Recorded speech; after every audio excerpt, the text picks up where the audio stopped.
Mesdames, Messieurs, chers amis, la fierté et, disons-le, la grandeur avec lesquelles la France doit renouer passe, c'est l'évidence, par le redressement de son école et de son université. C'est en effet dès les premières années de la scolarité, comme tout au long de celle-ci, que se joue l'avenir individuel des enfants, et c'est ainsi que se construit aussi l'avenir collectif de la nation. Le fait que notre école soit aujourd'hui devenue si profondément inégalitaire, si largement exposée à la violence sociale, qu'elle produise tant d'échecs scolaires et ne garantisse plus l'avenir, quand, et nous devons nous le rappeler, elle était, il y a quelques décennies encore, l'une des meilleures au monde, constitue l'un des révélateurs les plus clairs de ce que la nation, par la faute de ceux qui la gouvernent depuis 40 ans, a renoncé à elle-même, a perdu ses ambitions et n'a plus grande idée de son avenir. Service organique de la République, l'école doit pourtant faire la grandeur et la fierté de la France. Et l'école d'une France fière, c'est une école qui transmet et par laquelle la France se transmet. Toute chose que portent, c'est l'évidence, les engagements rassemblés dans le projet présidentiel de Marine Le Pen. Ce que tout parent veut pour ses propres enfants, la France ne peut aussi que le vouloir pour les enfants et les jeunes qui sont confiés à son école. Qu'ils puissent donner le meilleur d'eux-mêmes, aller aussi loin que leur capacité de leur permettre, en s'épanouissant et se réalisant dans l'effort, pour trouver leur juste place dans la vie active. Ces finalités sont traversées par un impératif de justice. L'école ne doit certes pas maintenir les inégalités sociales d'origine. Elle doit au contraire les réduire et les combler. Et pour cela, permettre à chaque enfant, en fonction de ses efforts et de son mérite, de s'élever au-dessus de sa condition d'origine. N'est-ce pas là d'ailleurs le vœu le plus cher de chaque parent, de chaque famille, que celui de voir ses enfants mieux réussir qu'eux-mêmes? À ce titre, il n'est pas acceptable que seuls 6% des fils et filles d'ouvriers acceptent aujourd'hui à une classe préparatoire aux grandes écoles. Car c'est à l'école d'abord de relever le défi de l'égalité. L'égalité véritable et bien comprise, l'égalité républicaine, c'est d'abord l'égalité des chances, laquelle consiste à donner beaucoup à chacun et tout particulièrement à ceux qui, issus des milieux les moins favorisés, ont tout à attendre de l'école. L'égalité républicaine, c'est ensuite l'émulation par l'exigence, qui donne le sens de l'effort et permet de s'élever par son mérite, en parvenant pour les meilleurs, qui sont aussi les plus méritants, à se distinguer des autres.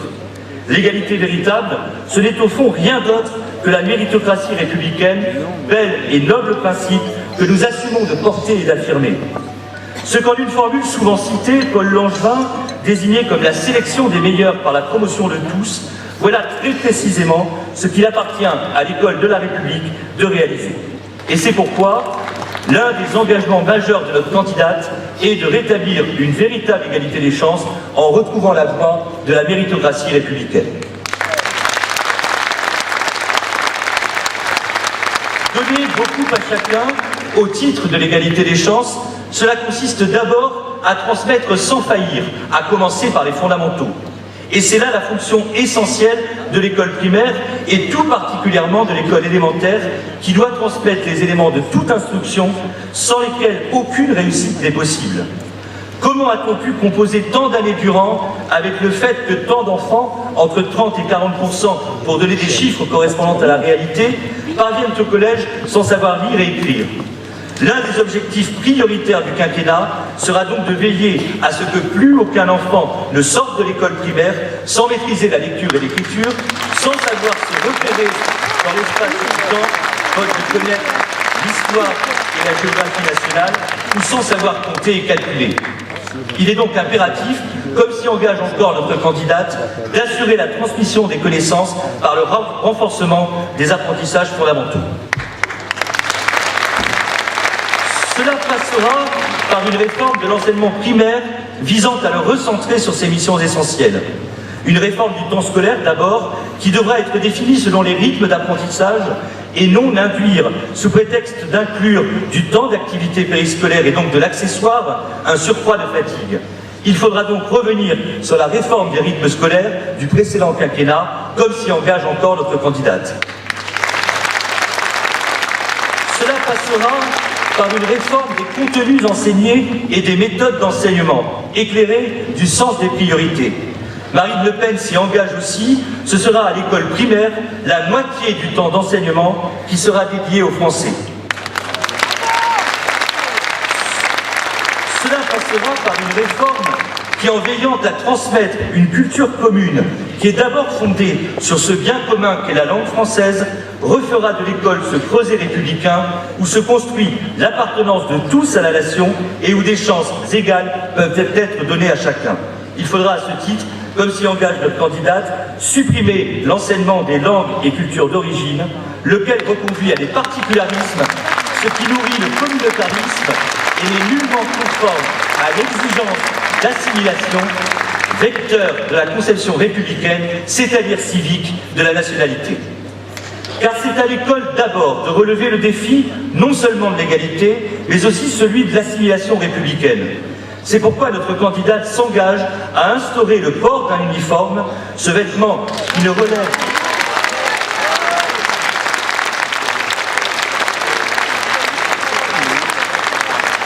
uniforme qui ne relève d'aucun passéisme, mais est au contraire pleinement adapté aux enjeux de notre temps, se justifie à plusieurs titres.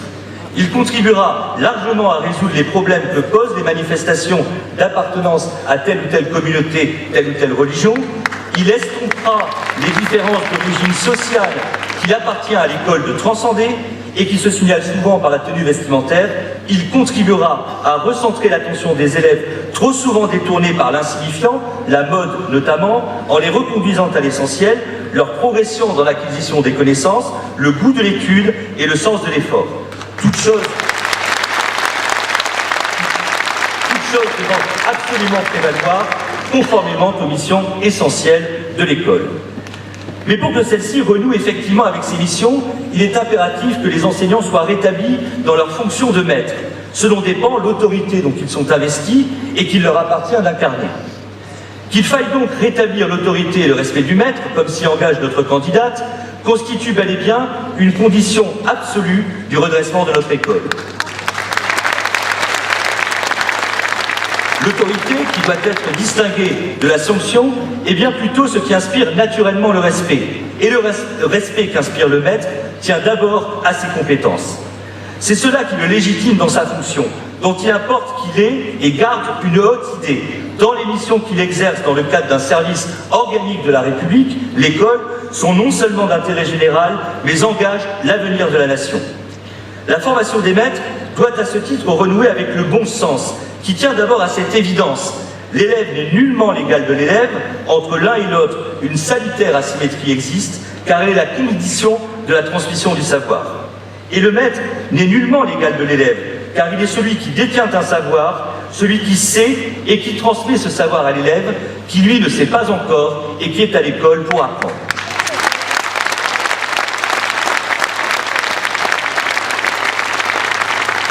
Le maître n'est ni un accompagnateur vers le savoir, ni un éducateur.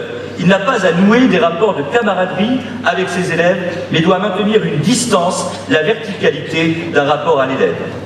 C'est en effet à cette condition que l'instituteur, comme on disait encore récemment, ou le professeur, celui qui est reconnu comme compétent en un domaine particulier, est pleinement un maître dont l'autorité indiscutée inspire naturellement le respect.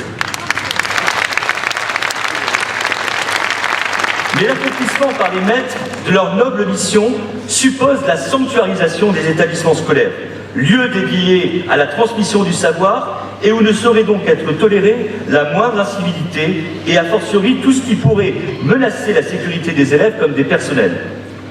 Les tensions, les conflits communautaires notamment, qui s'expriment bien souvent à travers la délinquance ordinaire et minent notre société, ne sauraient avoir de place à l'école, laquelle doit au contraire devenir emblématique de la France apaisée que nous appelons de nos vœux.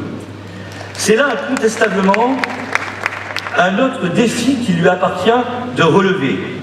L'école doit devenir cet asile inviolable où les querelles des hommes n'entrent pas, pour reprendre cette citation de Jean Zay contenue dans l'un des engagements de notre candidate. Et les conditions de cet apaisement, comme de cette sanctuarisation, résident bel et bien dans la triple exigence de laïcité, de neutralité et de sécurité. La laïcité doit en effet pleinement prévaloir, ce à quoi le port d'un vêtement uniforme donc contribuera, car elle est un principe d'apaisement et une condition de pacification sociale, quand les manifestations d'appartenance religieuse ou les tentations prosélytes divisent et menacent l'unité de la nation. La neutralité idéologique, en tout premier lieu, doit être elle aussi la norme commune dans les établissements, où aucun intérêt partisan ne saurait avoir droit de citer, car cela contrevient à la mission d'intérêt général qui est celle de l'école. La sécurité, enfin, doit être dans l'enceinte des établissements, comme à leurs abords, strictement garantie, par la mise en place de dispositifs adéquats, par des mesures coercitives lorsque cela est nécessaire, et lorsqu'il y a lieu, par des sanctions effectivement appliquées.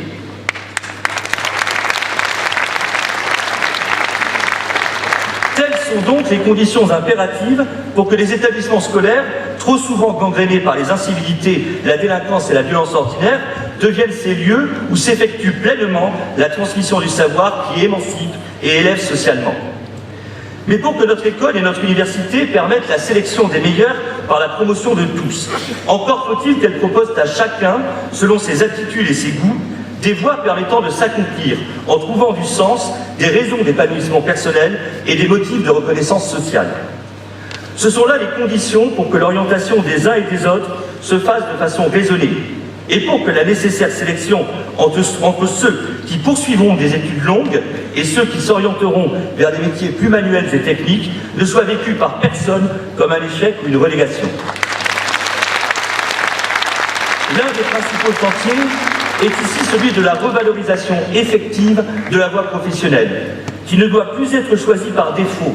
L'impératif est de revaloriser l'apprentissage qui doit faire, et sans nul doute précocement, l'objet d'un choix pleinement volontaire et positif. Cela ne pouvant être le cas qu'à partir du moment où cette filière sera pleinement qualifiante, où les apprentis, comme les employeurs, y trouveront les uns et les autres leur compte. Ces choses réalistes du fait des débouchés qui incontestablement existent. C'est de surcroît ce que doit viser une volonté politique qui, à juste titre, ne consent pas à la mort progressive de notre artisanat, de nos commerces et de notre industrie. Et c'est justement pourquoi Marine Le Pen s'engage à développer massivement l'alternance par des contrats d'apprentissage et des contrats de professionnalisation dans l'artisanat, le secteur public et privé, et de rendre la formation professionnelle plus efficace, moins opaque et moins coûteuse. De façon plus générale, c'est à une grande réforme du système scolaire et d'enseignement supérieur, le refondant sur la pratique de l'orientation positive et de la sélection juste, qu'il faudra procéder.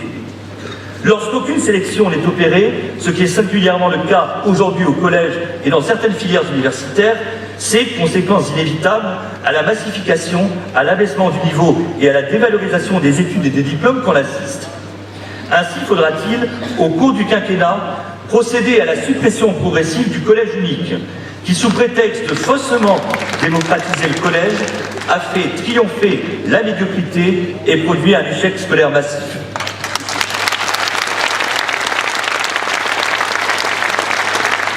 Il faudra réintroduire dès le premier cycle du secondaire un palier de sélection juste, permettant notamment, cette voie étant effectivement revalorisée, l'apprentissage dès 14 ans, et ce bien sûr sans qu'à cet âge, il ne s'agisse pour autant d'enfermer quiconque dans un choix définitif. Il faudra, comme s'y engage Marine Le Pen, promouvoir l'alternance et par ailleurs maintenir des passerelles ouvertes. Par ailleurs, cette orientation ne sera juste que si, bien évidemment, elle trouve sa justification par les aptitudes et les goûts effectivement manifestés par les adolescents, outre qu'elle supposera que soient donnés en amont des chances égales à tous, on perçoit aisément la cohérence d'ensemble du projet. Au niveau supérieur des études, il faudra, c'est également un impératif, et ceci dans le bien des étudiants et de leurs familles, introduire la sélection à l'université. À l'exception de certaines filières par nature sélective, comme la médecine, le drame à l'université, c'est la massification. Battant en brèche toute sélection, on laisse s'engager dans de nombreuses filières pléthore d'étudiants en les condamnant à l'échec, ou ce qui revient au même, à décrocher des diplômes sans réelle valeur.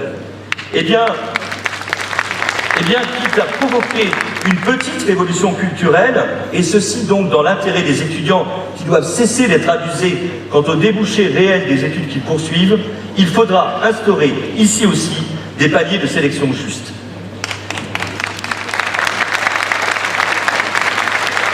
C'est pourquoi notre candidate s'engage à passer à l'université d'une sélection par l'échec à une sélection au mérite, Or, rien n'est plus contraire que cette sélection juste, rien n'est plus contraire à cette sélection juste par les résultats qui manifestent les compétences et le mérite que le tirage au sort, conséquence absurde de la massification et effet pervers du refus dogmatique de toute sélection. Il s'agira donc de proscrire cette pratique insensée partout où elle existe, comme s'y engage également notre candidate. Et il faudra, au contraire, comme elle s'y engage aussi, revaloriser les bourses au mérite, puisque les plus méritants des étudiants doivent évidemment bénéficier du soutien de l'État pour la poursuite de leurs études. Enfin, dans le souci, là encore, de cette excellence qui doit tirer vers le haut l'ensemble des étudiants, Marine Le Pen s'engage à défendre le modèle d'enseignement supérieur français qui passe par la complémentarité de l'université et des grandes écoles. Ce qui suppose de défendre aussi la spécificité des classes préparatoires qui constituent le lieu par excellence de la méritocratie républicaine et doivent, partant, être érigées en modèle pour le redressement de notre système d'enseignement.